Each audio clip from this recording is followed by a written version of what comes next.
तो इस सेगमेंट में हम बात करते हैं उन कंपनियों के बारे में जो कि स्मॉल एंड मीडियम एंटरप्राइजेस कंपनियां हैं। उनके बारे में बात करते हैं, उनके आईपीओ से जुड़े और उनके बिजनेस कारोबार को हम समझने की कोशिश करते हैं, जिससे कि जो ट्रेडर्स हैं जो एसएमई में पैसा लगाते हैं उनको कारोबार समझने में थोड़ी आसानी हो सके। और हमारे साथ जुड़ चुके हैं अरेबियन पेट्रोलियम लिमिटेड के होल टाइम डायरेक्टर मनन मेहता जी। आपका बहुत बहुत स्वागत है मनन जी शो पर। आपसे जुड़ने से पहले हम थोड़ा दर्शकों को आपके आईपीओ के बारे में छोटी सी जानकारी देंगे।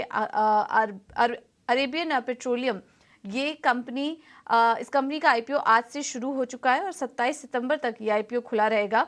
और आपको बता दें कि जो इशू प्राइस है वो 70 रुपये है और साइज जो है वो 20 करोड़ का है। तो इस कंपनी पर नज़र रखिए। कंपनी ने अपना कारोबार जो है वो अंबरनाथ ठाणे में 2015 में शुरू किया था और इंडस्ट्रियल और ऑटोमोबाइल के लिए लुब्रिकेंट कंपनी बनाती है।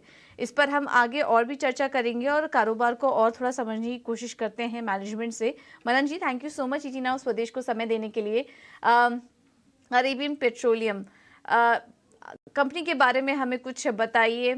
कब ये थॉट आपके दिमाग में आया, अभी करंट सिचुएशन कैसी है, थोड़ा बिजनेस मॉडल हमारे दर्शकों को आसान भाषा में समझाइए। Thank you. सबसे पहले हमें मौका देने के लिए इटिना स्वदेश पे फीचर होने के लिए। अरेबियन पेट्रोलियम लिमिटेड जो कंपनी है, बेसिकली हम लुब्रिकेंट्स बनाते हैं। लुब्रिकेंट्स बेसिकली हमारे 3 वर्टिकल है। एक जो हम बनाते हैं वो इंडस्ट्रियल लुब्रिकेंट्स है, जो इंडस्ट्रीज के अंदर यूज होते हैं। दूसरे जो है हम ऑटोमोटिव लुब्रिकेंट्स बनाते हैं, जो ऑटोमोबाइल और इस तरीके के एप्लीकेशंस में यूज होते हैं। और तीसरा हमारा जो वर्टिकल है वो प्राइवेट लेबलिंग का है। प्राइवेट लेबलिंग के वर्टिकल के अंदर भी हम इंडस्ट्रियल और ऑटोमोटिव लुब्रिकेंट बनाते हैं। इंडस्ट्रियल और ऑटोमोटिव लुब्रिकेंट्स जो हम बनाते हैं, this covers across all industries. मतलब आप एक केमिकल ले लीजिए, फार्मा ले लीजिए, आप इंजीनियरिंग, हैवी इंजीनियरिंग और ऑटोमोटिव। इट कवर्स प्रैक्टिकली सारे एप्लीकेशन जो भी इस पर्टिकुलर मैन्युफैक्चरिंग इंडस्ट्री के अंदर पाए जाते हैं। हमारी कंपनी बेसिकली जो है, इसके दोनों भी प्लांट जो है ये अमरनाथ मुंबई के क्षेत्र में जो आता है, थाने के क्षेत्र में उधर है। और करीब हमारे टोटली 250 प्लस एम्प्लॉइज है और मोर देन 800 हमारे डायरेक्ट एक्टिव क्लाइंट बेस है, जिसमें हमारे B2B B2C दोनों भी आ जाते हैं। तो कंपनी का कोई कंसंट्रेशन रिस्क नहीं है। हम काफी डाइवर्सिफाइड है अक्रॉस ऑल इंडस्ट्रीज और हम 500 से ज्यादा डिफरेंट टाइप ऑफ प्रोडक्ट्स बनाते हैं। ओके। अब आपके आईपीओ के बारे में भी हम कुछ समझना चाहेंगे मनन जी। ये आईपीओ लाने की क्या वजह थी और जो भी कंपनी फंड जुटाएगी उसका इस्तेमाल आप कैसे करने वाले हैं? जी, यदि आप देखें तो कंपनी के हिस्टोरिकल ग्रोथ हैज बीन पिछले 3 साल के अंदर 109 करोड़ से आज last year we did 242 crore of turnover.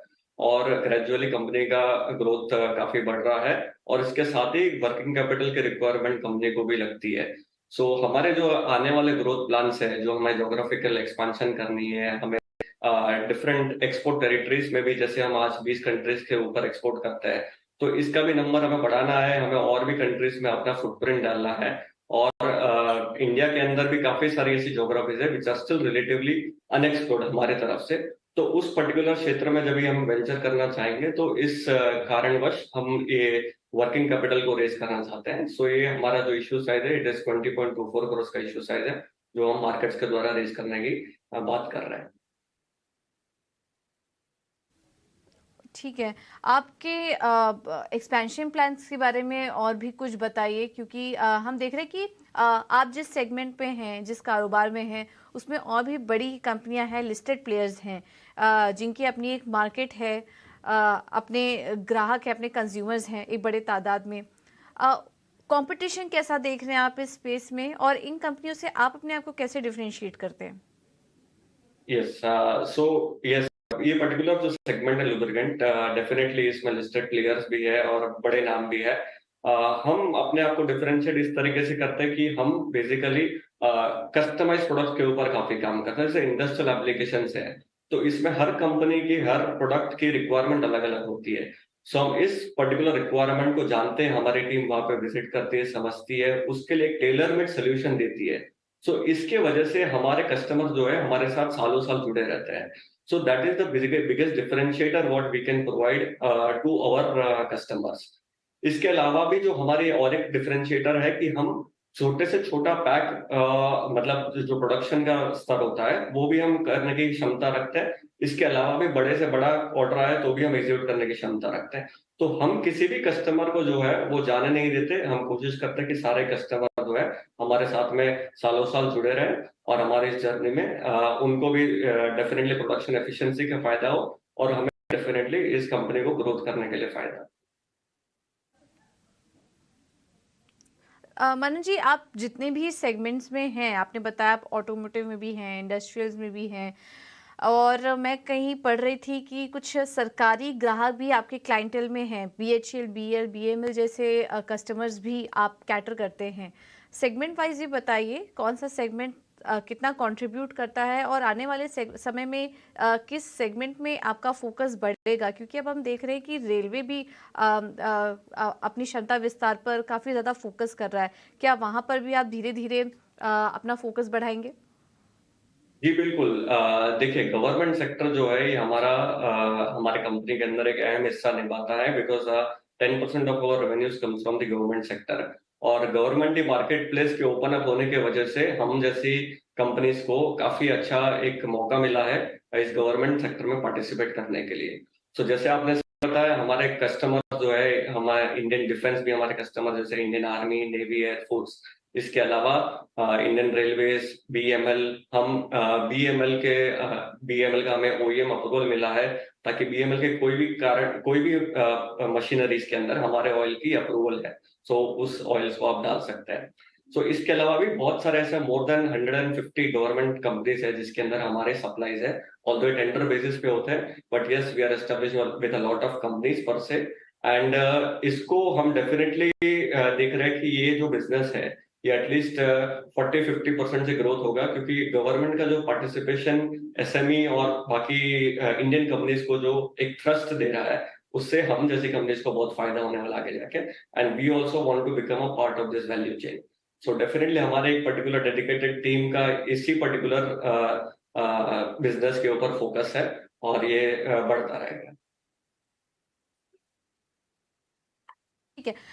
मनन जी, ये तो हुई कुछ पॉजिटिव बातें, लेकिन कंपनी की चुनौतियां और आने वाले समय में क्या चैलेंजेस आप फेस कर सकते हैं उसके बारे में भी थोड़ा हम समझना चाहेंगे. रिस्क फैक्टर आप क्या देख रहे हैं अपनी कंपनी के लिए? जी, अगर मैं बताऊं तो risk factor are mainly macro economic driven. जैसे हम बात करें कि कोई वॉर सिचुएशन आ जाती है जैसे last year Russia Ukraine war हो गया या फिर आगे जाके कोई मैक्रो इकोनॉमिक फैक्टर डिस्टर्ब करती है तो उस कारणवश जो हमारे रॉ मटेरियल होते हैं जिसको बेस ऑयल कहा जाता है उसमें फ्लक्चुएशंस के काफी चांसेस होते हैं. सो नॉर्मली क्रूड से इसको एक लिंक रखा जाता है बट मोर और less it is supply demand driven base होता है. सो ये सबसे बड़ा हमारे इंडस्ट्री के अंदर एक चैलेंजिंग फैक्टर होता है और इसको हम एक मतलब इसको हम इन्वेंट्री बिल्डअप के तौर पे या दूसरे स्ट्रेटेजीज के तौर पे इसको हेज करके इसको हम अपने कंपनी को सेव करने की कोशिश करते हैं. सो मेजरली देखा जाए तो ये जो मार्केट है definitely with advent of EVs और बाकी सब डिफरेंट टेक्नोलॉजीज जो भी ऑटोमोबाइल में आ रही है उसके कारणवश एक परसेप्शन है कि ये मार्केट कम होगा. बट अगर ग्लोबली हम नंबर्स देखें या इंडिया के भी नंबर्स देखें तो इंडिया का भी पेनिट्रेशन जो है व्हीकल पेनिट्रेशन आज यूएस या चाइना के मुकाबले बहुत कम है. मतलब हार्डली इट इज अबाउट 25%. तो स्टिल इंडिया की जो ग्रोथ स्टोरी है अगले 20-25 साल तक ये बरकरार रहेगी और टोटली जो व्हीकल पूल साइज है ये भी बढ़ता रहेगा. So we do not see a degrowth in terms of lubricants in the coming 15 years. At the same time industrial में भी जो भी कारोबार बढ़ना है इंडिया की जो मैन्युफैक्चरिंग थ्रस्ट है इस ये जो जब इंडिया में इतने सारे निवेशक आ रहे हैं तो इंडिया में भी मैन्युफैक्चरिंग बढ़ेगा तो लुब्रिकेंट्स का कंजम्पशन भी बढ़ेगा. सो पर से जो मार्केट परसेप्शन है ये जो चैलेंजेस के वो हमें इन द नियर टर्म कोई चैलेंजेस दिखते नहीं है. यस डेफिनेटली मैक्रो इकोनॉमिक चीजें होती है जो कभी कभी इसको रिस्क फैक्टर के तौर पे देखा जा सकता है. बिल्कुल. Alright Manan ji, thank you so much आपका आज समय देने के लिए, और आपके जो आईपीओ आने वाला है उसके लिए भी आपको ढेर सारी शुभकामनाएं. बहुत बहुत धन्यवाद आपका. चलिए यहाँ पर हम एक छोटे से ब्रेक के लिए रुकेंगे, आप बने रहिए टीना स्वदेश के साथ।